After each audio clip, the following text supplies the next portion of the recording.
Bonjour à tous. La philosophie nietzschéenne peut-elle nous aider à mieux comprendre et combattre la société postmoderne? C'est en tout cas ce qu'affirme Julien Rochdy, ancien homme politique, essayiste. Il a publié dernièrement cet ouvrage, auto-édité, Nietzsche l'actuel, introduction à la philosophie nietzschéenne, suivi de Nietzsche et l'Europe, où il explique en quoi la philosophie et les préceptes de Nietzsche contiennent des clés pour affronter le monde moderne. On va voir ça avec lui, Julien Rochdy, il est là. C'est parti.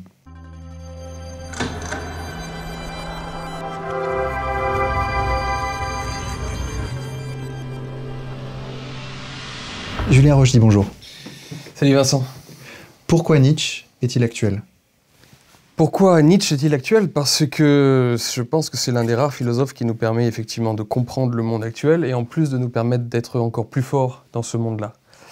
Donc lui-même disait qu'il ne serait compris qu'un siècle après sa mort, et précisément nous sommes un siècle après sa mort, et pour plein de raisons. Effectivement, tout ce qu'il avait pu décrire pour la suite de l'Europe après sa mort, c'est-à-dire il avait vu venir les guerres mondiales, il avait vu venir les conséquences dramatiques que pouvait être la mort de Dieu et le déclin de la religion chrétienne en Europe. Il a vu la montée des nihilismes, ceux que nous vivons actuellement, la montée le triomphe des valeurs du ressentiment, des valeurs d'esclaves, ce que nous vivons, mon Dieu, à fond aujourd'hui. Il avait vu tout ça. Et donc c'est pour ça que le lire et en fait prendre à travers lui sa grille de lecture pour comprendre les phénomènes actuels nous permet d'avoir un œil beaucoup plus aiguisé sur ce qui se passe dans notre société. Et comme je l'ai déjà dit ailleurs, si sa philosophie avait déjà tout vu sur ce qui allait se passer en Europe, et notamment le déclin et peut-être même la fin de la civilisation européenne, eh bien, on trouve aussi dans sa philosophie des éléments qui sauvent, des éléments qui peuvent nous permettre de peut-être nous sauver face à ce déclin quasi assuré. Alors, quelles sont les grandes lignes de cette philosophie? C'est très difficile de te résumer tout ça comme ça. J'ai précisément écrit un livre pour cette raison. Les grandes lignes, écoute, c'est une philosophie qui... Nietzsche est le premier philosophe déjà à philosopher après Darwin. C'est-à-dire que c'est le premier à intégrer dans sa philosophie la biologie. Et ça, c'est quelque chose que je trouve absolument passionnant. C'est-à-dire qu'en fait, il va quitter le monde de l'idéalisme pur, des concepts et des idées pures, le monde dans lequel souvent nous, intellectuels ou personnes qui aimons réfléchir, nous enfermons, c'est-à-dire à réfléchir sur le monde qu'en termes de concepts et de grandes idées. Lui va partir de choses concrètes et pratiques, à savoir d'abord le corps. On a les idées de notre corps, on a les idées de notre complexion.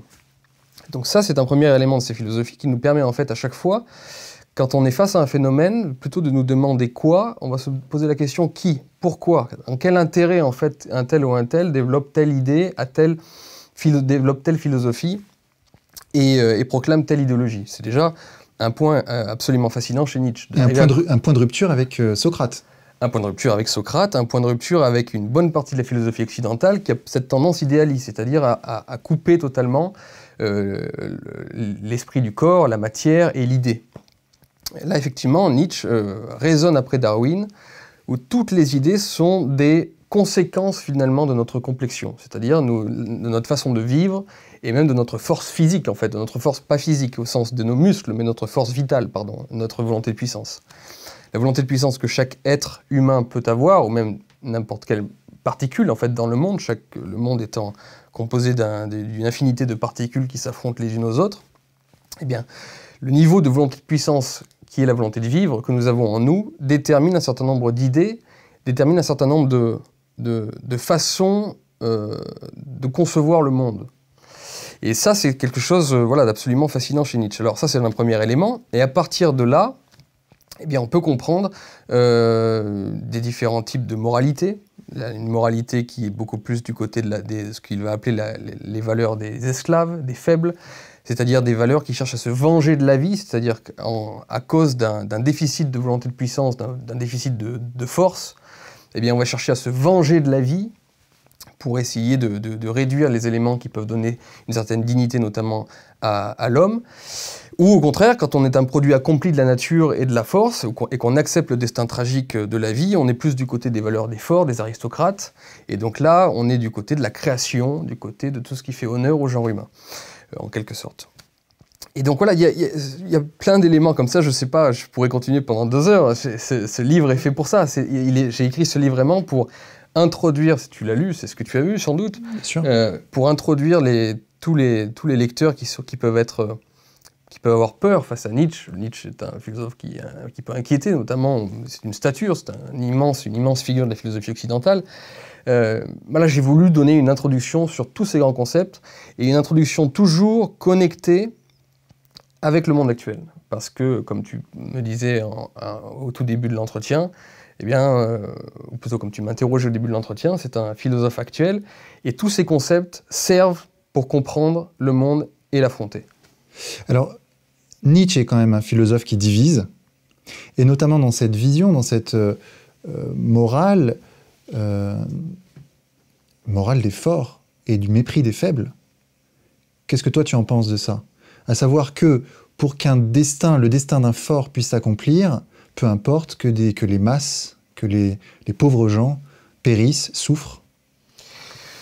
Alors non, c'est pas tout à fait ça, parce que le fort souffre beaucoup aussi. Hein. Le fort n'est pas un jouisseur qui simplement profite de la vie. Le fort, au contraire, s'impose une morale de vie qui est beaucoup plus exigeante que ce qu'un faible peut se prescrire en termes de morale de vie lui-même, justement.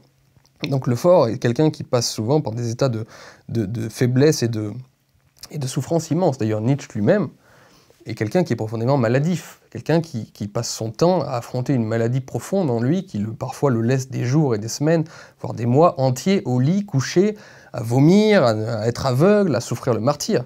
Donc non, déjà le fort est celui qui souffre le plus, très souvent. Déjà, premier point. Deuxièmement, effectivement, dans la vision nietzschéenne, en fait, de l'humanité, il n'y a que très peu d'individus qui donnent de la valeur au genre humain. Alors c'est sûr que c'est pas du tout une vision du monde démocratique, c'est pas du tout une vision du monde égalitaire, c'est même tout l'inverse.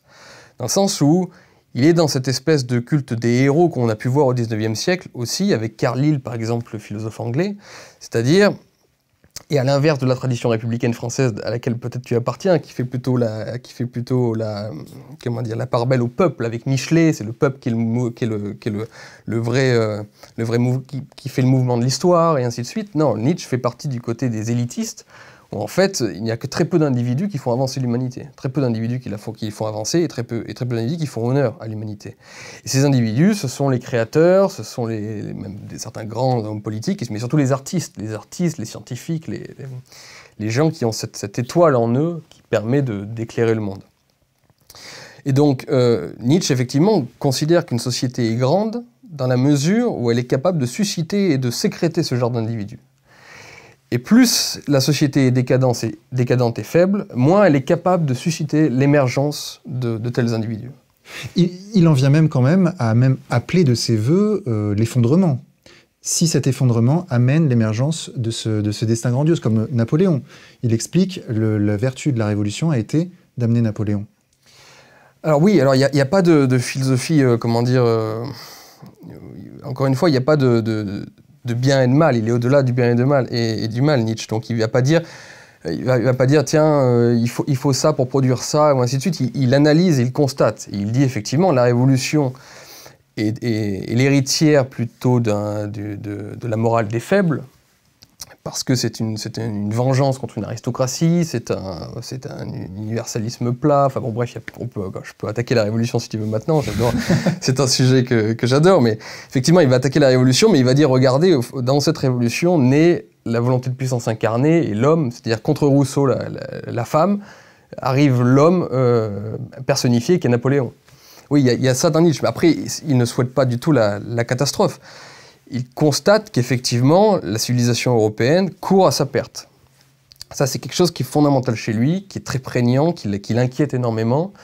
Il est très attaché à la civilisation européenne et il voit qu'à cause d'un nihilisme dont on peut expliquer les ressorts, elle va droit vers la catastrophe. Elle court vers sa ruine. Il le dit, un aphorisme, l'Europe court vers sa ruine, donc que faire, en gros. Et donc il ne souhaite pas l'effondrement, mais il dit qu'au milieu de cet effondrement, c'est le vers d'Hölderlin, croit aussi ce qui sauve, au milieu de cet effondrement et de ce danger imminent pour la civilisation européenne, peut naître quelque chose d'éminemment positif. Et bon, ça Nietzsche l'écrit, mais ça c'est un legs de la pensée tragique grecque, j'allais dire. Hein. Il n'y a jamais tout n'est jamais parfait, tout n'est jamais dans le mal. On peut toujours trouver des choses qui peuvent nous rendre plus forts et nous sauver dans les éléments les plus inquiétants et les plus dangereux. Alors, dans ton livre, Julien, il y a, si tu me le permets, une contradiction. C'est la suivante. Tu utilises Nietzsche pour attaquer le postmodernisme. Or, est-ce qu'on ne peut pas aussi penser que le postmodernisme est fils du nietzschéisme, dans le sens où la gauche 68arde se proclamait nietzschéenne. Derrida, Foucault. C'est vrai et faux. Alors, c'est vrai parce que Nietzsche participe de la parenthèse, pas de la parenthèse, comment dire, du phénomène moderne qui apparaît au XIXe siècle. C'est-à-dire qu'effectivement, il y a une rupture avec la Révolution française et qui va se consommer avec le XIXe siècle. Nous entrons dans la modernité, c'est-à-dire dans des temps nouveaux où la religion chrétienne cesse d'être le guide de l'être humain, en quelque sorte, de l'européen. Donc à partir de là, nous entrons dans l'ère moderne, vraiment, de plein pied. Ça a commencé avec Machiavel, je le dis parce que sinon je vais y avoir des commentaires qui vont dire machin.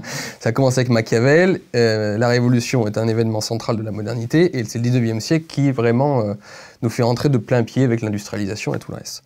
Donc effectivement, Nietzsche, actant que Dieu est mort, est un philosophe moderne, puisque toute sa réflexion, comme je disais, elle part après Darwin aussi, le darwinisme est aussi un élément de la modernité. Nietzsche s'inscrit dans la modernité, clairement. Mais il s'inscrit dans la modernité comme un anti-moderne. C'est-à-dire qu'au milieu de ce 19e siècle, il y a beaucoup de gens qui actent l'arrivée de la modernité. D'ailleurs, la plupart des écrivains français sont ainsi. Hein. Baudelaire, Barbé d'Aurevilly, Flaubert, pardon, je cherchais, sont des anti-modernes, très clairement. Mais ils actent la modernité. Donc voilà, première chose. Donc deuxième chose, les postmodernes, ce que tu veux me dire là, c'est que les postmodernes se sont servis de Nietzsche, beaucoup de philosophes de gauche, et le premier d'ailleurs, enfin pas le premier, mais celui dont on a beaucoup entendu parler, qu'on continue d'entendre très souvent de partout, c'est Michel Onfray. Michel Onfray avance sa redécouverte souverainiste, proche du peuple, et plutôt de droite en quelque sorte, enfin en tout cas contre les démons gauchistes avec lesquels il dansait dans sa jeunesse. Avant tout cela, justement, c'était la figure parfaite du Nietzschéen de gauche. Et effectivement, tous ces gens-là, Derrida, tout le reste, ont récupéré de Nietzsche le côté individualiste, qui s'autoréalise, qui crée lui-même sa propre morale, ses propres valeurs. Pas de vérité révélée. Pas de vérité révélée. Pas d'arrière-monde, donc profiter du présent. Exactement, qui se tient loin de l'État aussi, le côté gauchiste dans 68. Il y a ça. Il y a quand même matière. Oui, mais c'est que là où ils trahissent totalement Nietzsche, c'est que, prenons le cas Onfray par exemple. À l'époque où Nietzsche écrivait sur Onfray, quand c'était encore un gauchiste et qu'il avait un idéal de libertin, de jouisseur, il le disait lui-même, d'hédoniste plutôt, pardon, pas de libertin, d'hédoniste. Ils prenaient Nietzsche, ces gens-là prenaient Nietzsche, et Onfray prenait Nietzsche pour déconstruire la vieille société. Là on comprend pourquoi effectivement Nietzsche peut être utile pour les postmodernes. Mais là où ils le trahissent, c'est que si Nietzsche déconstruit une société, par exemple chrétienne de l'époque, c'est pour une vie beaucoup plus exigeante. Et ça, ils ne vont pas du tout dans cette voie-là. La morale nietzschéenne, s'il y en a une, en tout cas les prescriptions d'une vie nietzschéenne, comme on le disait auparavant, c'est une vie de souffrance, une vie de guerre, une vie extrêmement exigeante et dure vis-à-vis de soi-même. C'est l'inverse d'une vie hédoniste. Nietzsche, c'est l'inverse d'une vie... je veux dire, par exemple, Nietzsche critique le christianisme et l'idéal ascétique dans Généalogie de la morale, et pourtant il n'y a pas plus ascétique dans sa manière de mener sa vie que Nietzsche, typiquement. Prenons le héros totalement nietzschéen d'Ayn Rand dans le roman La source vive. Rourke, qui est un architecte à New York, a une vie absolument ascétique. Il s'impose des choses extrêmement dures parce que, ok, l'idéal n'est plus un idéal chrétien, mais il doit être un idéal encore plus haut, encore plus fort, qui exige et qui demande encore plus à l'être humain. Et sûrement pas un idéal de décadence, d'hédonisme, de paix dans le monde, de jouissance et de recherche simple de son pur intérêt personnel et tout petit, de jouissance médiocre d'une vie bourgeoise, ce genre de choses, c'est tout l'inverse. Donc en fait, ils prennent la critique nietzschéenne mais ils ne prennent pas la prescription nietzschéenne de vie. Donc, c'est en cela où ils font à peine le premier pas avec Nietzsche. Parce que la vie que demande Nietzsche est une vie qui est à l'inverse même de ce que font et réalisent les gauchistes 68A ou postmodernes, quoi. C'est quoi un surhomme? Alors, il y a beaucoup d'idées reçues sur le surhomme nietzschéen. On a beaucoup d'écrits comme Superman, tu sais, avec des gros muscles. Et même d'ailleurs, les mouvements fascistes et nazis ayant récupéré beaucoup de Nietzsche aussi, ils ont fait de l'homme nouveau, de l'homme qui devait sortir justement de la refonte totalitaire et idéologique de ce début du XXe siècle. Ils ont fait de cet homme nouveau le surhomme nietzschéen. Alors, il y a quelques éléments, effectivement, qui pourraient ressembler à ce surhomme Übermensch, avec des gros muscles, et qui incarne la perfection en tout. Mais le surhomme est avant tout quelqu'un qui accepte le destin tragique de la vie, en fait, qui renoue avec une morale grecque, qui accepte la vie d'abord telle qu'elle est, qui ne va pas se chercher d'arrière-monde, ou qui ne va pas se chercher à se venger d'elle, qui va être dans l'amor fati, c'est-à-dire l'amour du destin, du fatum, de ce que nous devons vivre. C'est quelqu'un qui cherche à être dans l'héroïsme du créateur, justement, qui va se poser la question de savoir qu'est-ce qu'il va pouvoir apporter pour embellir cette vie. Il y a plein d'éléments. J'utilise Baudelaire, qui était proche de Nietzsche aussi dans cette philosophie très anti-moderne, dans ses idées et ses sentiments plutôt très anti-modernes. Baudelaire dit qu'il n'y a que 3 types d'hommes qui méritent d'être appelés hommes. C'est le prêtre qui sanctifie, c'est-à-dire qui sanctifie la vie, le guerrier qui se bat pour une cause et qui tue, qui est prêt à se battre pour quelque chose, ainsi que l'artiste qui crée.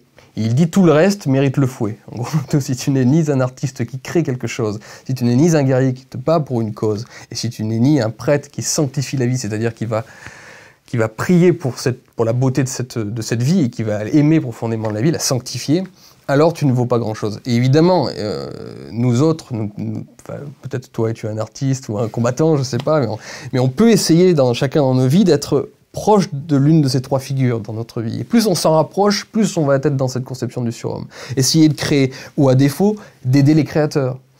Nous battre, nous engager, ne pas être... nous battre dans une guerre politique où la vie c'est la guerre, hein, donc clairement. Donc nous engager dans cette guerre qu'est la vie et ne pas chercher à fuir justement la bataille. Et être un prêtre qui sanctifie au sens d'être capable de... Là je vais peut-être employer quelque chose d'assez naïf, mais d'être capable d'observer la nature telle qu'elle est et d'apprendre à l'aimer. Donc voilà, essayons, c'est ça aussi, c'est surtout ça le surhomme en fait, avant que d'être un gros musclore qui est parfait en tout. C'est quelqu'un qui essaye d'atteindre ces 3 niveaux les plus élevés de l'humanité. L'artiste, le prêtre et le guerrier. Parce que c'est vrai que c'est une critique que certains formulent à l'encontre de Nietzsche, c'est qu'il est loin, lui, de l'idéal du surhomme. C'est-à-dire que c'était plutôt un chétif, tu l'as dit tout à l'heure, plus un rat de bibliothèque qu'un guerrier, qui avait pas beaucoup de succès avec les femmes, voire pas du tout d'ailleurs, je crois. Qu'est-ce que tu peux dire de ça? Par rapport à la définition que je viens de te donner, c'est un surhomme justement, parce que en quoi Nietzsche est un surhomme? Si effectivement on pense que le surhomme c'est le gros musclore qui drague toutes les gonzesses et qui les obtient toutes, si c'est le mal alpha, si le surhomme est le mal alpha, effectivement Nietzsche n'est pas un surhomme, mais le surhomme n'est pas du tout le mal alpha. C'est celui qui gagne quand même, c'est celui qui triomphe. Qui triomphe de lui-même. Je te prends un exemple. Là où Nietzsche est extrêmement intéressant, c'est que c'est justement un être maladif. C'est un être qui aurait toutes les meilleures raisons du monde d'en vouloir à la vie. Parce que, comme je te disais, il souffre le martyre, c'est un loser, disons-le clairement. La deuxième partie de Zarathustra se vend à 40 exemplaires. C'est-à-dire qu'il ne vend pas tellement, il n'est pas beaucoup lu à son époque. Il sera lu très vite après sa mort, même ça commence pendant sa folie, mais pendant son existence lucide, ça ne marche pas, Nietzsche, hein, très clairement, c'est pas un auteur à succès. Et même avec les femmes, effectivement, il fait la cour à Lou von Salomé, peut-être l'embrasse-t-il sur le mont en Italie, je ne me rappelle plus comment il s'appelle, mais ils partent tous les deux une après-midi et elle dira plus tard qu'elle se souvient plus si elle l'a embrassé ou pas, mais bon, quand une femme dit ça en général, ça veut dire qu'elle l'avait embrassé, ou peut-être plus. Mais effectivement, c'est plutôt un loser aussi au niveau des femmes, donc c'est un souffreteux. qui est extrêmement sensible, donc qui aime ses amis, mais il ne peut pas trop les voir parce que sinon c'est trop dur pour lui d'être en groupe. Il pleure régulièrement en public. Il pleure régulièrement. Alors sachant que parmi les romantiques du 19e siècle, le pleur n'est pas quelque chose de honteux. Hein. Il faut le savoir, la vision du pleur, c'est toujours quelque chose de mauvais et de pas masculin, et quelque chose qui peut être relativisé, parce que même Achille, qui est l'homme par excellence chez les Grecs, c'est quelqu'un qui pleure. Les Grecs pleurent régulièrement. Donc, et à l'époque du XIXe siècle, les romantiques pleurent très souvent. Et c'est pas quelque chose qui est honteux chez les hommes de cette époque, et dans ce courant romantique. Mais quand je dis romantique, c'est parce que Nietzsche vit dans la période allemande romantique, où on est extrêmement sensible à la musique, à la nature et à tout le reste. Donc, pour en revenir à Nietzsche et le surhomme, donc effectivement, il souffre, beaucoup, il manque de mourir plusieurs fois de sa maladie, il n'a pas de succès avec les femmes, il n'est pas énormément lu, il n'a pas de succès dans les affaires, si je puis dire. Donc c'est quelqu'un qui aurait toutes les raisons du monde d'être très aigri, d'avoir énormément de ressentiment vis-à-vis de la vie, d'avoir envie de se venger. C'est ça l'une des grandes découvertes psychologiques de Nietzsche. C'est que nous, en tant qu'êtres humains, nous avons régulièrement envie de nous venger. Nous avons envie de nous venger de nous-mêmes. Parce que, étant insatisfaits de nous, étant faits comme notre douleur, comme le dit un philosophe contre-révolutionnaire, eh bien, nous avons tout le temps envie de nous venger, de la vie, des autres. Voilà, on cherche toujours à se venger. Et Nietzsche a toutes les meilleures raisons du monde pour vouloir se venger. Mais, à la différence des autres êtres humains qui se laissent aller à cette tentation vengeresse, il va se rebeller contre cette tentation du ressentiment. Donc, plutôt que d'en vouloir à la vie, il va faire une transmutation de ce sentiment-là qu'il y a en lui, pour au contraire le transformer en un hymne à la vie, en un amour de la vie. Et il va toujours oppresser le plus qu'il le pourra cette haine qu'il pouvait avoir en vertu de son infirmité. Et c'est ça le processus du surhomme, c'est que plein de choses nous arrivent dans la vie. On souffre, les autres nous font souffrir, notre corps nous fait souffrir, la vie est une salope, elle est traître, on se fait avoir, on perd, on échoue. On a toutes les meilleures raisons du monde que d'en vouloir au monde et de vouloir se venger par différents truchements. Et la religion, souvent, est un truchement pour se venger de la vie. Ok, je suis une merde dans cette vie, mais moi, je sais que je serai à la droite du Seigneur, parce que moi, au moins, je suis impur. Et voilà, il y a plein d'éléments dans l'homme se crée en permanence des choses pour trouver des moyens de se venger. Et ben Nietzsche, c'est je suis un décadent dans le sens où je suis un infirme, mais je vais me rebeller contre ma décadence intérieure pour ne pas laisser aller mon désir de ressentiment qui nuit à la vie, qui la rend laide, qui détruit ce qu'il y a de plus beau sur cette terre. Et c'est là en cela que c'est un surhomme. Il ne faut pas rechercher le bonheur. C'est ce que tu expliques dans ton livre. Non, c'est un passage dans Zarathustra. Il ne faut pas rechercher le bonheur, il faut rechercher l'accomplissement. Et dans l'accomplissement, évidemment, on trouve des éléments qui nous rendent heureux, c'est certain. Mais en gros, la recherche du petit bonheur, c'est une recherche des derniers hommes. Le dernier homme, c'est l'individu postmoderne dans le début de Zarathustra. Le dernier homme, c'est l'individu postmoderne avec lequel nous sommes obligés de vivre aujourd'hui. C'est l'individu qui va crever. Et l'une des raisons pour laquelle il va crever, c'est qu'il est à la recherche de son petit bonheur, de sa petite vertu, d'une petite vie. Et non, Nietzsche dit à un homme, justement, qui, dans cette voie du surhomme, il doit chercher l'accomplissement. Qu'est-ce que j'accomplis? Qu'est-ce que je dois accomplir? Quel est mon rôle sur cette terre? Quel est mon destin? Et quand on est à la recherche de cet accomplissement, et mieux encore lorsqu'on l'a trouvé, lorsqu'on sait clairement, que l'on voit clairement devant soi quel est le but de notre vie, alors là, tous les sacrifices peuvent être faits. Et c'est pour ça que parfois on peut même traverser des choses, des éléments qui peuvent nous faire souffrir, et donc, c'est-à-dire nous tenir loin du bonheur, mais en vertu d'un idéal plus grand. Je te prends un exemple. Nietzsche, malgré qu'il soit infirme, extrêmement sensible et tout le reste, est quelqu'un qui est très agréable socialement. Et à chaque fois qu'il va quelque part, comme à Nice par exemple, se forme autour de lui une cour de gens intéressés par le personnage. C'est quand même un professeur allemand extrêmement intelligent, très agréable avec tout le monde, qui est très sympa dans la discussion. Et donc il commence à se faire des amis partout où il va. Et il les fuit. C'est-à-dire il se sacrifie pour son œuvre, parce qu'il sait que s'il reste trop avec des gens, être sociable, dans les mondanités, qui le rendent heureux certainement, eh bien, ce sera au détriment de son œuvre, de son accomplissement. Donc voilà pourquoi il ne faut pas rechercher le bonheur, mais l'accomplissement, et parfois il peut se faire au détriment de son petit bonheur personnel, mais en vue de quelque chose de plus grand. Vous aimez ces entretiens longs où je laisse l'invité développer sa pensée sans l'interrompre en permanence comme le font les grands médias? C'est tout bête comme concept, mais ça coûte très cher à réaliser. Chaque euro compte, alors n'hésitez pas à rejoindre les contributeurs du Média pour tous en cliquant sur le lien qui apparaît en haut de votre écran. Je compte sur chacun de vous. Julien, je voudrais qu'on revienne ensemble sur une phrase que tout le monde connaît de Nietzsche, « Dieu est mort ». Dans ton livre, tu expliques que lorsque Nietzsche déclare « Dieu est mort », il ne s'en réjouit pas. Au contraire, il semblerait qu'il le déplore, en quelque sorte. Or, quand on lit Nietzsche dans le texte, on trouve aussi des phrases où il explique qu'en gros, le Christ est un cuck qui corrompt le cœur des forts. On peut lire ça chez Nietzsche. Donc comment peux-tu dire par ailleurs qu'il ne s'en réjouit pas? On a plutôt l'impression que c'est un anti-chrétien assez forcené. Alors la question de Nietzsche et du christianisme est une question complexe qui nécessite une lecture quasi exhaustive de l'œuvre de Nietzsche et aussi de sa biographie, de bien connaître les éléments biographiques pour saisir le rapport extrêmement ambigu et complexe que Nietzsche entretient avec le christianisme. Beaucoup de gens qui ont une lecture premier degré de Nietzsche, ils sont nombreux, résument Nietzsche à un antichristianisme primaire et donc ne me pardonnent pas moi par exemple d'avoir écrit un livre où je ne me focalise pas sur l'antichristianisme de Nietzsche.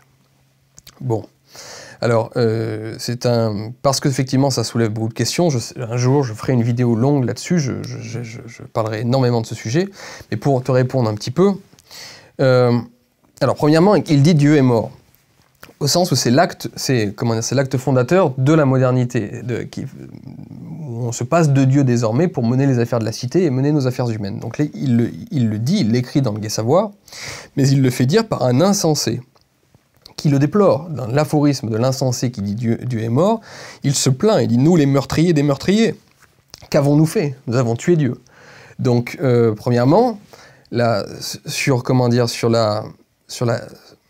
la fin de Dieu dans les cœurs et les consciences européennes, il y a une angoisse première. Ça, c'est la première chose, c'est Nietzsche. Ensuite, il y a le rapport de Nietzsche avec le christianisme. Alors, deuxième élément, tu disais que le Christ est un cuck qui corrompt les forts. Alors, c'est pas un cuck, le Christ pour Nietzsche, puisque Nietzsche a un amour pour la figure du Christ. Il l'écrit plusieurs fois, il dit par exemple que le Christ est la figure la plus digne d'être aimée qui a jamais existé dans l'histoire. Il a un amour de la figure de Jésus-Christ. En revanche, il a effectivement une vision du christianisme qui est une vision de la morale des faibles qui s'accomplit, qui se réalise pour la première fois de façon grandiose sur cette terre. Il va utiliser en fait le christianisme pour analyser justement ce dont on parlait, c'est-à-dire une force du ressentiment qui cherche à se venger de la vie, et pour se venger de la vie, qui va créer toute une théologie et toute une eschatologie où il y a un paradis dans lequel finalement tous ceux qui seront à la droite de Dieu seront les faibles de ce monde, les vilains, les médiocres, ceux qui ne cherchent pas à avoir une grande vie justement et qui restent très humbles, et au contraire en enfer, iront tous les aristocrates, les grands, les forts, les créateurs, tous ceux qui tous ceux qui dans l'Antiquité faisaient honneur au genre humain. Donc effectivement, il prend le christianisme comme cas d'école pour comprendre comment des forces du ressentiment qui cherchent à se venger de la vie peuvent être canalisées et triompher, effectivement. Alors, pour déflorer un petit peu ce sujet, parce que je te dis c'est un sujet extrêmement complexe et long, il faut comprendre que Nietzsche le christianisme de Nietzsche est un christianisme essentiellement protestant du Nord, qui est un christianisme extrêmement moralisateur. Et en fait, ce que Nietzsche ne supporte pas, ce qu'il attaque à travers le christianisme, c'est cette morale des esclaves, cette morale des faibles, cette moraline, cette morale très forte qui peut justement être un boulet aux pieds de créateurs, de grands hommes et d'aristocrates. Mais la vision maladive qu'a Nietzsche du christianisme est essentiellement, il faut le comprendre, le christianisme protestant, moralisateur, très dur du Nord.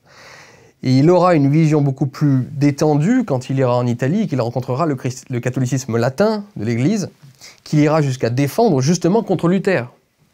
C'est-à-dire que quand il parle, par exemple, de l'Église catholique de la Renaissance, qui redécouvre finalement son amour de la vie lorsqu'elle crée la place Saint-Pierre, le Vatican, Rome, qui est un modèle d'amour de la vie, des créations extraordinaires et magnifiques, eh bien, ce christianisme-là va être loué, comparé justement à Luther, qui incarne et qui canalise à nouveau cette morale des esclaves. Donc voilà, quand il parle du christianisme, bien comprendre que Nietzsche a surtout en tête, et dans les veines, en fait, c'est très sensible chez lui, ce christianisme très moraliste, protestant du Nord. Et il est beaucoup plus indulgent vis-à-vis du catholicisme latin. Mais il n'en demeure pas moins, je ne cherche pas à faire de Nietzsche un philosophe chrétien. Des imbéciles me font dire que Nietzsche était chrétien et qu'il n'attaquait pas le christianisme. Nietzsche attaque clairement le christianisme. Nietzsche est anti-chrétien. Ce qui, en revanche, ne m'impose pas, moi, de l'être. C'est pas parce que j'analyse la pensée de Nietzsche vis-à-vis du christianisme que moi, je dois l'être nécessairement, parce que ma thèse est celle-ci. Nietzsche utilise le christianisme comme cas d'école pour comprendre comment le ressentiment peut s'accomplir sur cette terre, s'accomplir et triompher sur cette terre, c'est ce que je t'ai dit. Est-ce que c'est le cas aujourd'hui? Je pense qu'aujourd'hui, le ressentiment, et ce nihilisme qui l'accompagne, c'est-à-dire ce désir de se venger de la vie et de la rendre laide au final, ne s'exprime plus du tout par le catholicisme aujourd'hui en France et en Europe, par le christianisme. C'est même l'inverse, d'ailleurs, il est très anti-chrétien. Ce gauchisme postmoderne, social justice warrior, tous les mouvements d'émancipation et voilà, tout le gauchisme en fait que je combats, ce sont les forces du ressentiment d'aujourd'hui. Et elles n'utilisent plus la figure du Christ pour se venger, pas du tout. Elles sont même très antichrétiennes. Donc c'est pour ça que je fais une lecture actuelle de Nietzsche. Je comprends ce qu'il veut dire quand il attaque le christianisme. Je remets les choses en cause aussi. Je ne suis pas tout à fait d'accord avec ce qu'il dit. Il faut lire par exemple l'œuvre de Gustave Thibon, un immense philosophe qui vient d'Ardèche comme moi, du XXe siècle, un mec très proche de la terre, un paysan extraordinaire, et qui a écrit un bouquin sur Nietzsche et le christianisme qui est fabuleux. Donc voilà, on peut critiquer la vision de Nietzsche du christianisme, mais c'est même pas le sujet. C'est en fait utiliser la critique nietzschéenne du christianisme vis-à-vis des mouvements que nous avons à affronter aujourd'hui. C'est ça qui est intéressant dans Nietzsche. Donc pour moi, un mec qui lit Nietzsche aujourd'hui, qui est très anti-chrétien, à fond anti-chrétien, comme dirait Chesterton, il donne une claque à sa grand-mère, quoi. Ça sert à rien. Il vaut mieux utiliser Nietzsche pour affronter les phénomènes que nous avons à affronter aujourd'hui. Alors un autre aspect intéressant de la philosophie nietzschéenne, c'est sur le plan de la morale, il rebat les cartes, il redéfinit les notions de bien et de mal en fonction de l'intérêt individuel. Chacun définit sa propre notion du bien et du mal. Alors je te pose la question, si là je monte, si là on sort dans la rue, que je tue un enfant, est-ce que, objectivement, c'est mal? Alors, je crois pas. Déjà, on a souvent dit ça de Nietzsche, qu'il disait qu'en fait, la morale, le bien et le mal devaient être établis en fonction de la pure perspective personnelle. Je ne crois pas trouver ça. Je crois pas trouver ça en l'état chez Nietzsche, honnêtement. Évidemment, le créateur et l'artiste et l'aristocrate peuvent être au-delà de la morale, qui est essentiellement une donnée pour contrôler et domestiquer la population. Si on a une vision évolutive de la morale, on comprend que la morale est une donnée qui s'est créée avec le développement du groupe pour contrôler les comportements des uns et des autres en vue d'une domestication de l'espèce. Ça sert à ça, la morale. Mais les individus supérieurs doivent dépasser ce cadre-là pour être capable même de faire évoluer la société. Ça arrive très souvent. Si on respectait toujours la morale, la moraline et ce qui devait être fait dans les clous, eh bien, on aurait sans doute moins évolué. C'est aussi la variabilité de l'espèce humaine qui permet de transgresser et donc de modifier certaines choses et de faire évoluer l'ensemble. Premièrement. Deuxièmement, quand je dis que Nietzsche ne cherche pas à développer une morale que d'un point de vue personnel, où chacun est ton bien et ton mal, c'est qu'en fait, il faut remettre ça en perspective. Au XIXe siècle, c'est un siècle qui se pose la question de la morale, parce que justement, la morale chrétienne est en train de faiblir. Donc ils sont très nombreux, Herbert Spencer en Angleterre, à vouloir les utilitaristes, et ainsi de suite. Le XIXe siècle s'interroge sur qu'est-ce qui va être les fondements de la morale demain. Sur quoi devons-nous construire la morale commune demain, si ce n'est plus le christianisme? Donc tout le monde se pose la question au XIXe siècle. Donc l'idée de Nietzsche, c'est de trouver une morale héroïque, c'est-à-dire une morale qui permette, on en parlait au début, l'émergence des surhommes et des individus qui font honneur à l'humanité. Et donc maintenant on en arrive à la morale de l'aristocrate, et à ta question de savoir si tu pourrais tuer un enfant à l'extérieur avec une morale nietzschéenne, je te répondrai non, parce que comme on l'a vu, j'ai essayé de te le dire, j'espère que j'ai été clair. La morale aristocratique est une morale exigeante et une morale de combat. Et il n'y a pas de dignité à tuer un enfant. Rien de plus facile que de tuer un enfant. C'est quelqu'un de faible et de fragile. Donc, un aristocrate, muni d'une morale d'effort, aurait plutôt à cœur de se chercher d'autres challenges que d'aller tuer un enfant. Et là où Nietzsche, la morale nietzschéenne, la morale aristocratique, jugerait très négativement ton assassinat de l'enfant, ton meurtre de l'enfant, il te le jugerait non pas en tant que mal en soi, mais en tant que méprisable. C'est la différence entre le bien et le mal, et le bon et le mauvais. L'aristocrate fonctionne avec cette vision des choses, le bien et le mauvais. Non pas bien et mal, bien et mauvais. Si tu tues un enfant, c'est méprisable. Il n'y a aucune gloire à tuer un être faible et fragile. Donc, c'est pas que tu es le mal, que tu es Satan, c'est que tu es méprisable comme être humain si tu fais une chose pareille. Tu vois là. Et en même temps, tu expliques dans ton livre que la morale de la société est celle de l'aristocratie. Ce que l'aristocratie considère comme étant bien et mal devient la norme pour le reste du peuple, entre guillemets. Or, en l'absence d'aristocratie, comme c'est le cas aujourd'hui. Alors non, les sociétés ont commencé comme ça. Les sociétés, notamment antiques, ont décrété ce qui était bien et mauvais en fonction de critères aristocratiques. Et petit à petit, les instincts, ce que Nietzsche appelle les instincts de la plèbe, les instincts qui cherchaient à se venger justement des aristocrates, ont fini par triompher. Et aujourd'hui, le postmodernisme est typiquement une société qui est mue par les valeurs des esclaves. Et tu pourrais me dire, en tant que populiste, mais finalement, moi je suis du côté du peuple, je préfère être du côté des esclaves qui cherchent à se libérer et du peuple qui a le droit à la parole et qui a le droit de vivre, plutôt que ces élites. Mais en fait, c'est là où le piège arrive, c'est que la morale des esclaves et cette morale d'instinct du troupeau n'aide personne et sûrement pas les gens du peuple. Sûrement pas. Parce qu'en fait, les élites qui sont sécrétées à travers une morale pareille se révèlent encore plus putassières et plus méprisables que des élites aristocratiques qui, elles, sont toutes tournées vers la création, la beauté, l'art, et des choses qui sont dignes d'être aimées. Tu veux dire que Macron est le produit de la morale des esclaves? Totalement. Totalement. Alors, non, je retire le totalement, dans le sens où, en fait, quand je dis totalement, c'est que je peux pas dire totalement parce que il n'y a rien qui est totalement d'un côté de la morale des esclaves et totalement d'un côté de la morale des aristocrates. Dans nos vies personnelles, parfois on a des réactions, des sentiments, des idées, des rêveries qui appartiennent à la morale des esclaves et parfois à la morale des aristocrates. Rien n'est aussi catégorique. Donc évidemment, il y a chez Macron des éléments aristocratiques, très élitistes, très clairement. Mais il est le produit d'une société qui vit dans une morale des esclaves et une morale faible et médiocre. Donc en cela, c'est un produit du troupeau et de ce que le troupeau peut produire de plus dégueulasse. Ok, donc clairement, Nietzsche préconise que les forts s'unissent pour pas que les esclaves s'unissent eux et prennent le pouvoir sur les forts. Non, c'est pas ça. C'est que il a cette phrase provocatrice. Il faut protéger le fort du faible. Oui.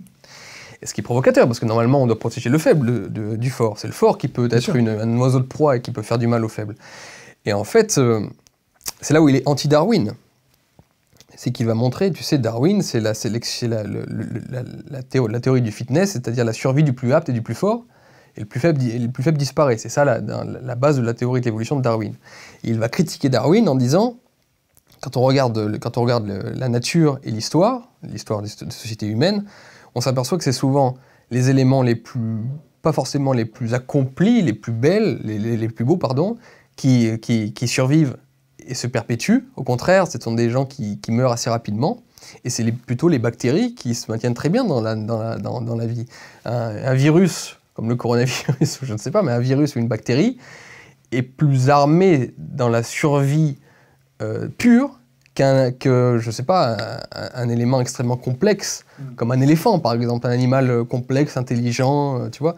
Donc, chez les êtres humains, elle dit, non, les individus les plus beaux, les plus forts, les plus intelligents, les plus créateurs, qui sont les plus dignes de représenter l'humanité, sont pas du tout les individus qui sont les mieux armés pour survivre. C'est plutôt les faibles, les médiocres qui arrivent à se coaliser et finalement à se venger et à tuer les aristocrates, les meilleurs. Au sens, quand je dis aristocrates, c'est les meilleurs. Hein. C'est pas les poudrés de l'Ancien Régime. Je dis aristocrates depuis le début. C'est Aristo, c'est au sens grec. Hein, Aristo, les meilleurs. Donc en quelque sorte, c'est la peur qui gouverne la noblesse, puisqu'elle, en permanence, elle cherche à se protéger des faibles. Non, alors, c'est pas ça, c'est que malheureusement non, justement parce que l'aristocrate est très souvent très généreux de son sang d'abord, parce qu'il va à la guerre, il se tue, très généreux de son sang, très généreux de sa personne. Il est comme, tu sais, c'est la métaphore de Napoléon, les grands hommes sont comme des météores destinés à brûler pour éclairer leur siècle. Quand, justement, les aristocrates, ils brûlent très vite, ils se brûlent, ils ne cherchent pas à se préserver. Ils ne cherchent pas à rester chez eux, à mettre un masque, et pour ne pas attraper le virus, tu vois. Ils vont affronter la vie. Donc non, après, c'est à la société, en revanche, de comprendre que nous avons besoin d'hommes pareils. Et c'est pour ça qu'il faut lutter contre l'égalitarisme ambiant qui règne, malheureusement, dans la société occidentale. C'est que l'égalitarisme, qui veut à tout prix à ce que l'égalité partout règne, qu'il n'y ait aucune tête qui puisse dépasser, et qu'à chaque fois que quelqu'un sort un peu du lot, on lui en veut, par la jalousie et par le ressentiment, on veut tuer cette personne, le tuer ou la rabaisser. Ce sont ces sentiments-là qu'il faut affronter, parce qu'il faut prendre conscience que notre société n'a de la valeur que dans la mesure où elle est capable de sécréter, je sais pas, quelques centaines d'individus pareils dans un siècle, ou dans une décennie, j'en sais rien. Et donc, voilà, il faut lutter contre l'égalitarisme. C'est pas les aristocrates qui se protègent d'eux-mêmes. Parce que les meilleurs, déjà, souvent, n'ont même pas conscience d'être les meilleurs. Un artiste n'est pas forcément quelqu'un qui a une grande confiance en lui-même. L'aristocrate, il ne faut pas comprendre le type qui est sûr de lui, qui sort dans la rue, qui regarde tout le monde de haut. Non, ça peut être un petit mec qui, aujourd'hui, travaille sur une œuvre d'art, tout seul, méprisé par la société, et qui refuse de vivre selon les règles de la société. Il ne cherche pas forcément de travail, tu vois. Ça peut être un type complètement marginal. Mais notre société a de la valeur que dans la mesure où elle est capable de produire ce genre de mecs qui vont faire des choses grandioses. Et donc, pour ça, il faut lutter contre l'égalitarisme. Et est-ce que, en disant cela, à travers cette philosophie nietzschéenne, tu ne te fais pas aussi le promoteur, en un sens, du modèle américain de la réussite, du mec, du Zuckerberg, qui va créer un réseau social, qui va devenir parmi les plus riches du monde, qui va exploiter des milliers d'employés, etc. Est-ce que ça, c'est un modèle de réussite que tu... Alors, c'est le modèle de réussite d'Ayn Rand, par exemple, dont je te parlais dans La Source vive, qui est une philosophe écrivaine, il faut dire aujourd'hui, nietzschéenne, qui écrit ce roman magnifique, justement, qui est destiné à mettre en valeur ces self-made men, des hommes qui se créent justement eux-mêmes et qui vont créer des empires. Est-ce que ce sont des surhommes au sens nietzschéen ? D'un certain côté, oui. Certains, pas tous. Mais il y a... tu sais, je suis revenu du pur anti-élitisme que je pouvais avoir étant gamin aussi. Il y a des gens dans l'élite, pas tous, il y a beaucoup d'héritiers, beaucoup de mecs qui ont réussi à devenir riches par des moyens putassiers. Il y a beaucoup de gens qui ne méritent pas d'être dans nos élites, effectivement. Il faudrait faire un sacré ménage. Mais il y a des créateurs, il y a des gens géniaux qui ont pu créer des choses qui sont fabuleuses et qui apportent, que l'on le veuille ou non, à la civilisation occidentale. Donc oui, il y a certaines personnes qui construisent des empires par eux-mêmes, par une idée géniale, par une façon d'être différente que celle des autres, qui méritent bien de faire partie de cette classe très fermée de ce que j'appelle les aristocrates, de ce que Nietzsche appelle les aristocrates. Alors, une question justement sur le plan de politique, c'est quelle société se dessine quand on lit Nietzsche ? Quelle est la société nietzschéenne ? À quoi ressemble-t-elle ? Ce n'est pas un penseur politique. Des gens se sont réclamés de Nietzsche. Je pense notamment au régime fasciste et nazi. Alors oui, comme moi je décrirais les régimes fascistes, incluant le national-socialisme, comme un mix entre la conception hegelienne de l'État et la philosophie morale nietzschéenne. Mais il y a dans Nietzsche, par exemple, toute une critique de l'État qui n'aurait pas pu correspondre au fascisme, qui est un culte de l'État. Moins chez les nationaux-socialistes, c'est le culte de la race chez les nationaux-socialistes. Et l'État est un moyen pour la race. Mais dans le fascisme, c'est l'État qui est l'alpha et l'oméga, comme dans la conception hegelienne d'ailleurs. Hein. C'est l'État qui est l'accomplissement le plus extraordinaire de l'humanité. Et l'idéal, c'est vers quoi l'humanité doit aller. Non, pour Nietzsche, l'État, c'est le plus froid des monstres froids. Et c'est un élément domesticateur. C'est-à-dire qui va réduire justement l'intérêt de l'espèce humaine, l'intérêt des individus, dans leur liberté, dans leur capacité à créer. Donc il faut s'en tenir éloigné. Alors, je ne pourrais pas te donner une formule exacte de ce que pourrait être une société nietzschéenne.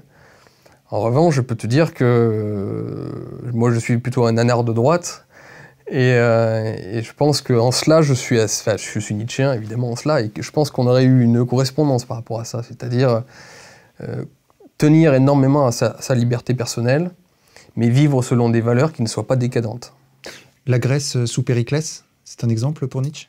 Oui, alors la Grèce, je te dis, il n'y a pas de philosophie systémique au sens, on n'est pas dans l'idéalisme, c'est-à-dire que chez Nietzsche, il n'y a pas de... C'est un philosophe de système. Voilà, une société parfaite, c'est ceci, c'est cela, on raisonne sur tableau noir, tu sais, quand on est gamin. Bien sûr.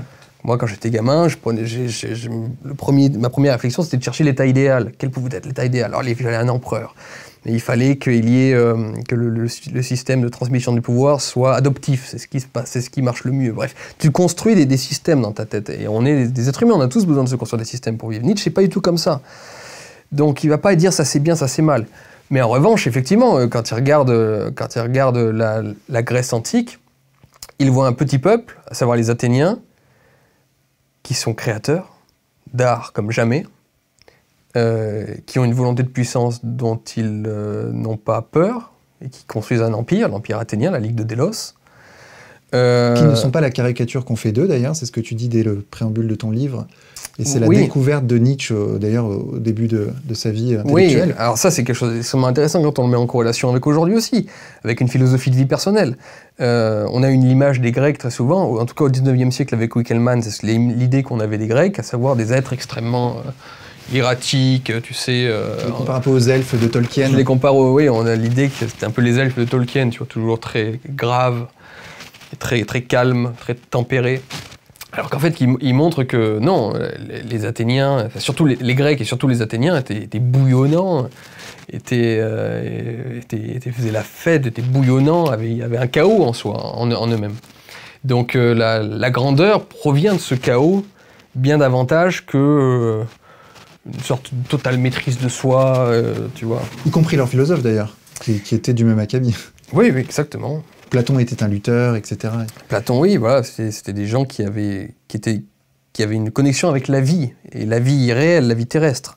C'est des gens qui n'avaient pas encore fait cette stupide dissociation que l'on a fait par la suite avec aussi Socrate, avec le christianisme, avec le dualisme, et jusqu'à aujourd'hui, entre le monde de l'intellect, le monde de la pensée et le monde physique. Ce monde-là, les Grecs pensaient que c'était lié. Tu avais aussi la philosophie de ton corps chez les Grecs, et c'est ce que Nietzsche redécouvrira après. On a la philosophie de notre corps. Et aujourd'hui, ça persiste encore, hein, malgré toutes les découvertes de la biologie. On s'aperçoit même que des bactéries que l'on peut avoir en soi peuvent influer sur des idées que nous pouvons avoir, des inclinations, des tendances. En fait, la biologie est en train de montrer que, malheureusement, c'est terrible pour notre ego personnel, mais que notre biologie détermine quasiment tout en termes de pensée, de façon de réagir, d'agir, de réfléchir. Donc malgré toutes ces avancées biologiques qui, hélas, nous montrent cela, on continue de rester sur ce mythe de la pure idée, du pur cerveau, totalement coupé du corps. Et ça se voit dans des petites choses, par exemple, dans l'idée conçue des intellectuels. Intellectuel, c'est forcément quelqu'un qui néglige son corps, qui qui est pas forcément très beau, qui se moque des aspects matériels. C'est encore des idées qu'on a. C'est Sartre, si tu veux. Voilà, Sartre, c'est l'intellectuel, tu vois, le mec qui ressemble à rien. Voilà, lui, c'est un penseur. En revanche, si tu fais attention à toi, t'es un guignol, tu peux pas réfléchir, t'es pas un philosophe. Alors que chez les Grecs, c'était l'inverse. On ne respectait même la pensée de quelqu'un que dans la mesure où il était aussi beau et fort et capable d'avoir affronté la vie. Et c'est là où Socrate sera une rupture, parce que Socrate est laid. Socrate est laid, c'est le premier qui arrive et qui met la lumière exclusivement sur les choses purement intellectuelles. Il prêche la raison. Il prêche la raison. Mais c'est aussi parce qu'entre-temps, il y a eu l'ère de l'industrialisation, la division du travail, et que, tu le critiques dans ton livre, on s'est spécialisé. Il y a maintenant des intellectuels, des travailleurs, des boxeurs, des artistes. C'est une critique fondamentale de la société d'aujourd'hui. Ah oui, la société moderne. Comment pourrait-il en être autrement qu'avoir une société où il y a cette division du travail?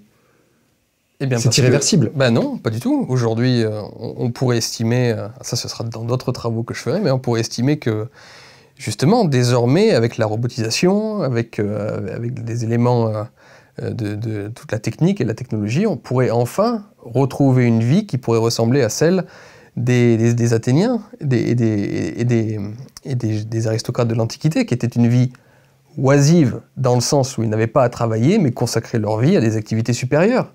L'art, la réflexion, la guerre aussi. Les machines remplaçant les esclaves. Les machines remplaçant les esclaves. En fait, il y a plein de perspectives merveilleuses pour l'humanité, si on réfléchit. On a tendance, nous, la droite, à célébrer en fait la France des années 60, la France du 19e siècle, où en fait c'est bien de travailler à l'époque, les usines, il faut réindustrialiser la France et tout ça. Mais en fait, il faut comprendre, moi je viens des familles comme ça, hein, c'est-à-dire toute la famille du côté de ma mère, c'est une famille ouvrière, et la famille du côté de mon père, c'est une famille paysanne. Donc dans les deux côtés, c'est des gens qui sont morts très jeunes, à travailler comme des forcenés toute leur vie. Alors évidemment, on doit leur rendre hommage. C'est fabuleux ce qu'ils ont pu faire, toute cette génération, à bosser comme des tarés. Mais c'est pas forcément l'idéal magnifique de l'humanité. Je rappelle qu'en latin, justement, travailler, ça vient de torture. Hein. On oblige les esclaves à travailler comme un instrument de torture. Donc, cette spécialisation qui a fait en sorte, justement, que tous les gens soient concentrés exclusivement sur un petit travail, celui qu'ils devaient faire tous les jours, a réduit les capacités de l'humanité en termes d'intelligence et en termes, pour le coup, d'appréciation de la vie et de mise en valeur de la vie. Donc, non, l'homme supérieur, c'est l'homme global, c'est l'homme qui est capable de toucher à tout, l'homme qui est capable d'avoir, c'est Kalos Kegatos grec, le gentilhomme français du XVIIe siècle, c'est un homme qui est capable d'avoir un horizon qui est beaucoup plus large. Et chose formidable, c'est pas du tout inéluctable, contrairement à ce que tu viens de dire, la technologie pourrait nous permettre de viser des sociétés qui pourrait libérer justement les hommes de la petite tâche spécialisée qu'ils doivent faire 8 heures par jour, qui ne les rend ni heureux, ni intelligents. Et en même temps, en disant ça, j'ai l'impression que tu sors du nietzschéisme, parce que Nietzsche, au fond, en a cure de la souffrance du petit peuple. C'est pas Bentham qui veut le plus grand bonheur pour le plus grand nombre possible. Lui, il considère que effectivement le surhomme est réservé à une élite, que ces hommes-là, effectivement, doivent être totaux, entre guillemets, mais pas le petit peuple qui, lui, travaille et se sacrifie. Dans le sens, oui, il n'a pas une philosophie eudémonique, c'est-à-dire à la recherche du bonheur pour le genre humain. Il en a rien à foutre, ça, de Nietzsche. C'est pour ça que c'est une philosophie qui touche certaines personnes. Mais, par exemple, je suis sûr que dans les commentaires, il y a plein de gens qui vont détester tout ce que je viens de te dire, parce que eux, ce qu'ils cherchent, c'est un système qui rende tout le monde heureux, dans lequel il y a un rêve Walt Disney, un peu, dans chacun de nous. Hein. Effectivement, Nietzsche, il n'y a pas du tout de rêve Walt Disney où tout le monde, à la fin, est content et heureux. Dans le sens où il y a l'acceptation d'un fait qui est évident, que la souffrance fait partie de ce monde, et que la crise, en quelque sorte, la tension, la guerre fait partie de ce monde. Et si tu veux, il y a différentes façons d'essayer d'échapper à cette vérité terrible. La façon communiste, par exemple, gauchiste, va être de dire que le mal, cette souffrance, vient de la société. Donc il faut changer la société et on fera en sorte que les gens... Les capitalistes. Voilà, société capitaliste, non, mais même à l'époque de Rousseau, c'est la société qui est inégalitaire, qui est la société qui crée le mal. Tu as une vision populiste qui marche bien aujourd'hui, où en fait le mal, c'est les élites. Alors si on changeait les élites, alors là, tout se passerait bien. D'un coup, il n'y aurait plus de mal dans la société. Et puis il y a une vision plus traditionnelle, plus grecque, plus nietzschéenne, qui est de dire que le mal est en l'homme. Il est en chacun d'entre nous, en fait. La crise est en nous. Et donc c'est avant tout une philosophie personnelle en cela, c'est qu'il va falloir lutter contre ce qui en nous fait souffrir, ce qui en nous crée ces tendances au ressentiment, à la dépression et ainsi de suite. Et c'est un travail intérieur, c'est une philosophie individuelle pour cela. Donc effectivement, Nietzsche ne va pas te dire « voici la société parfaite pour que tout le monde soit heureux », mais il va parler à toi, à ton cœur, personnellement. Il va dire « toutes les conneries que tu entends, de dire que le mal c'est la société, qu'il faut que tu fasses ci, tout ça c'est des bêtises. Tu as envie de te mentir à toi-même, ok vas-y. Mais la vérité c'est que tout se passe en toi, beaucoup de choses en tout cas se passent en toi. Et donc il va te parler à toi, et après, soit tu arrives à être un surhomme, c'est-à-dire à faire ce travail intérieur, soit tu n'y arrives pas et tu exprimeras ton ressentiment issu de ton échec à ne pas arriver à la mort fati, par d'autres moyens, par la religion, par je sais rien, le gauchisme ou par d'autres choses. Julien Rochdy, on va passer aux questions des contributeurs. Ouais. Puisque nos contributeurs donc, ont posé des questions sur le site Le Média pour tous. D'ailleurs, je les remercie de faire partie de nos contributeurs et je vais te les poser. Ça te va? Pas de problème, C'est avec parti. plaisir.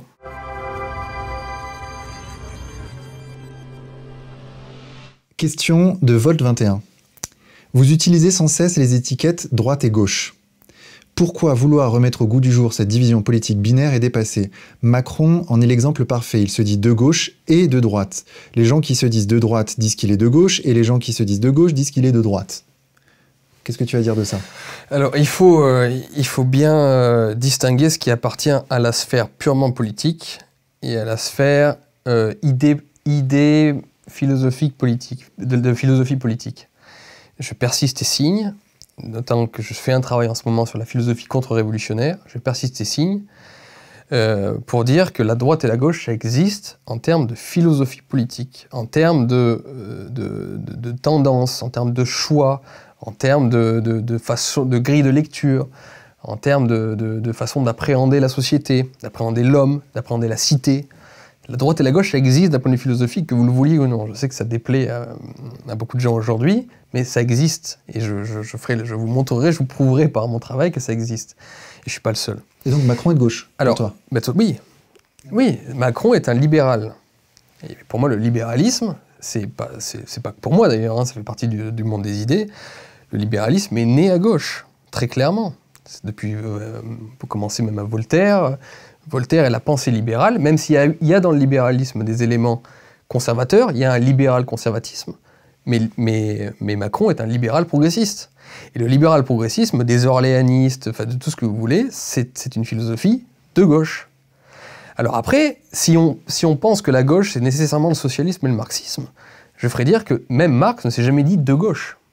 Il n'y a aucune trace dans Marx de « je suis de gauche », le marxisme est de gauche. C'est quelque chose d'autre. À l'époque, la gauche, c'est le libéralisme. Donc en fait, Macron est un pur représentant de ce qu'est la gauche libérale. Alors après, ça ne veut pas dire que moi, si je devais mener une lutte politique aujourd'hui, tu vois, je distingue la philosophie politique du combat politique. Est-ce intéressant d'attaquer Macron sous l'angle « c'est un gauchiste, nous sommes de droite » Ça, je ne sais pas, je laisse ça aux politiciens, j'en suis plus de la politique. Donc, vous avez le droit, à la limite, peut-être qu'il peut même y avoir un intérêt politique de dire la droite et la gauche n'existent plus, c'est la nation contre les élites mondialistes. Si vous voulez, ça m'est égal. Moi, ce qui m'intéresse, c'est les idées. Et en philosophie politique, droite et gauche existent. Ah voilà, très bonne question. Question de Mabrouk. Le pire du progressisme s'est incarné ces derniers temps dans la personne d'Alice Coffin qui veut détruire les hommes. Les décrit tous comme des violeurs et des agresseurs et pour qui le salut passera par le lesbianisme. Comment expliquez-vous que cette gauche progressiste, championne du pas d'amalgame quand il s'agit des musulmans, soit aussi prompte à amalgamer et stigmatiser la moitié de l'humanité, à savoir les hommes? J'en parle dans mon livre, justement, parce que la grille de lecture nietzschéenne pour analyser ces mouvements dits d'émancipation est très intéressante, parce que ce sont typiquement des gens qui cherchent à se venger. Et c'est d'autant plus vrai avec cette Alice Coffin qu'elle a elle-même déclaré qu'elle n'avait jamais réussi à incarner l'idéal féminin. Donc en fait, on sent quelqu'un qui a été blessé par un idéal, qui est celui qui est donné en général, qui a été donné à son sexe préalablement. Elle n'a jamais pu l'atteindre, et comme dans la fable d'Ésope, tu sais, quand on n'arrive pas à atteindre un fruit vert, on n'arrive pas à l'atteindre parce qu'il est trop haut, eh bien, quand on quitte le chemin, quand on quitte ce fruit et qu'on n'est pas arrivé à l'obtenir, eh bien, on le dénigre. On dit, de toute façon, il n'était pas si vert, il n'était pas si mûr que ça, de toute façon. Il était vert, justement. Donc là, pareil, elle n'a pas pu atteindre l'idéal féminin, et il a fallu qu'elle le dénigre. Ce qu'il n'arrive pas à atteindre, il cherche à s'en venger. On est typiquement dans Nietzsche, là. Donc, et après, pourquoi pas d'amalgame? C'est en fonction de ce que eux décrètent. C'est-à-dire que dans une vision rousseauiste, pour le coup, qu'elle commence en tout cas avec Rousseau, il y a les opprimés et il y a les oppresseurs, et c'est eux qui choisissent. En fait, si tu fais partie du clan des oppresseurs, eh ben, on a le droit de t'amalgamer. Si tu fais partie des opprimés, alors là, par contre, il ne faut pas faire d'amalgame. C'est un classique de la philosophie de la gauche. Donc ça existe encore une fois, la gauche et la droite là-dessus. C'est un instinct, c'est une réaction typique de la pensée de gauche depuis déjà 2 siècles. Par ailleurs, sur les femmes, Nietzsche est assez dur. Hein. Oui, oui. C'est peu de le dire. Oui, alors, en fait, il y a surtout tout ce passage dans Par-delà bien et mal, où en fait, que j'aime beaucoup, pour le coup, parce qu'il y a un passage un peu provocateur dans Zarathustra, où la vieille dame conseille à Zarathustra, elle lui dit « Si tu vas chez les femmes, n'oublie pas ton fouet. Ouais. » Mais ça, évidemment, aujourd'hui, ça ne peut pas être accepté. Mais dans Par-delà bien et mal, il y a une réflexion très intéressante sur la femme, où il dit que la femme a perdu de son pouvoir, elle perd de son pouvoir à mesure qu'elle veut devenir un homme. C'est-à-dire qu'en fait, l'éternel féminin, la femme avec un grand F, si je puis dire, ou plutôt si Nietzsche peut dire, c'est une femme qui a un immense pouvoir sur les hommes, sur la société.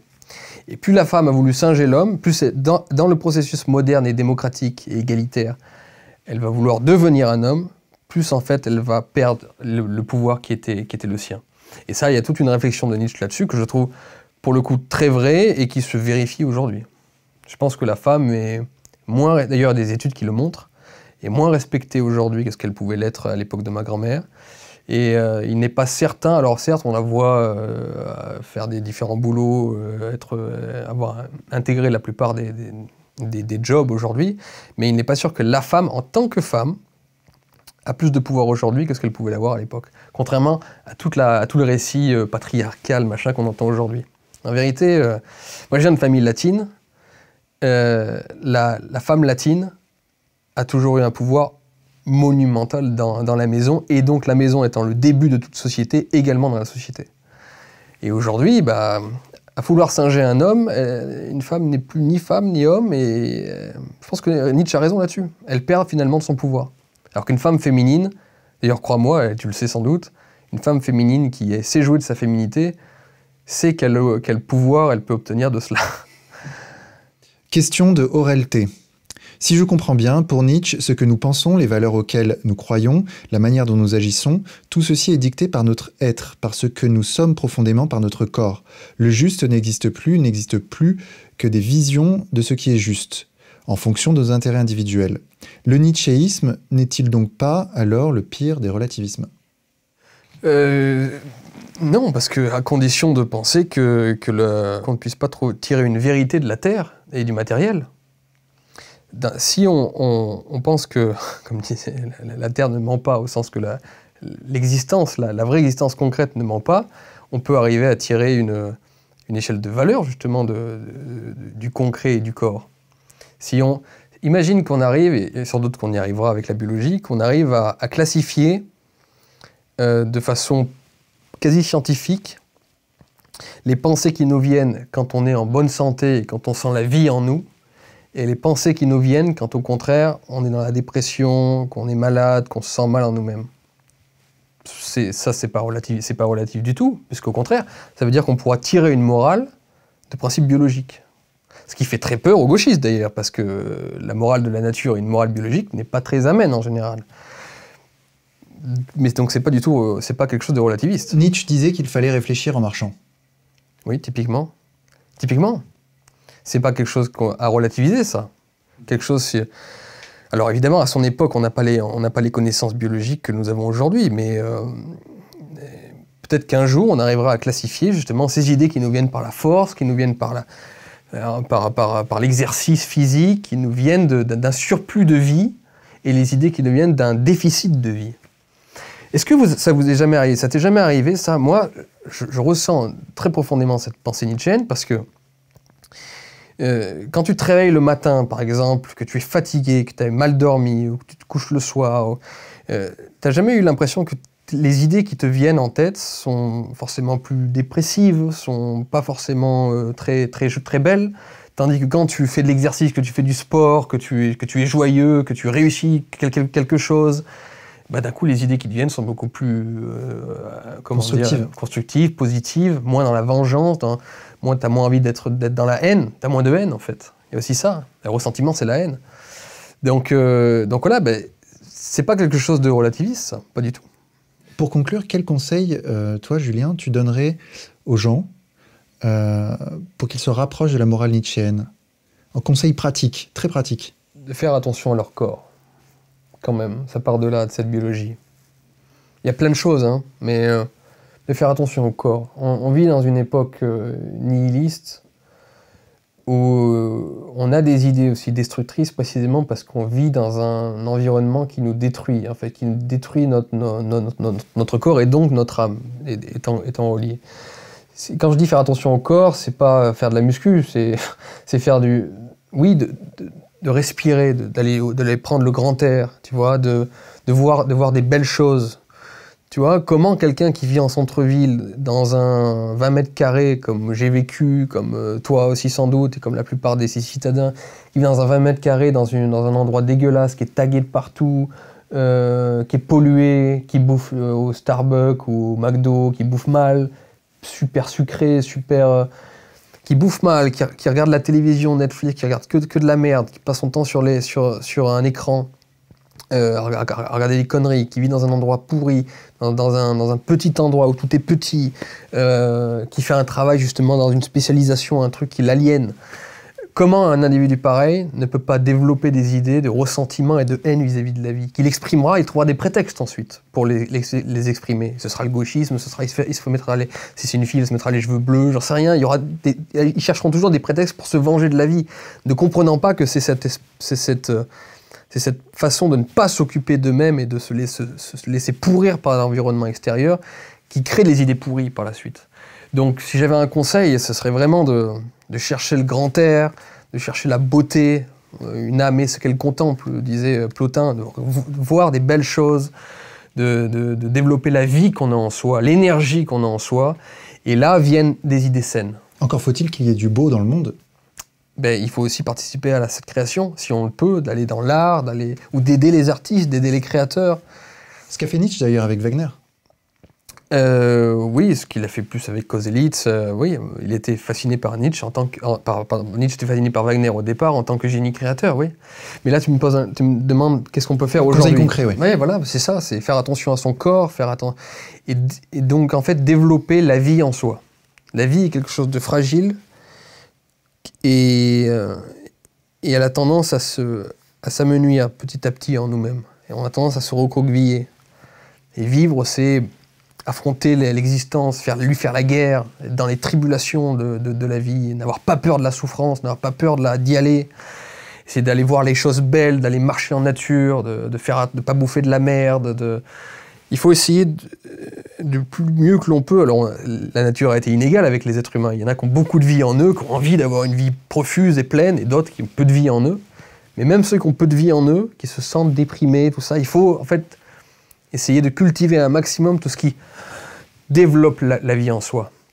Et quand on développe la vie en nous-mêmes, on a moins envie de se venger d'elle. Et quand on a moins envie de se venger de la vie, on n'a que des idées saines qui nous viennent à l'esprit. Julien Rochdy, merci beaucoup. Merci Vincent.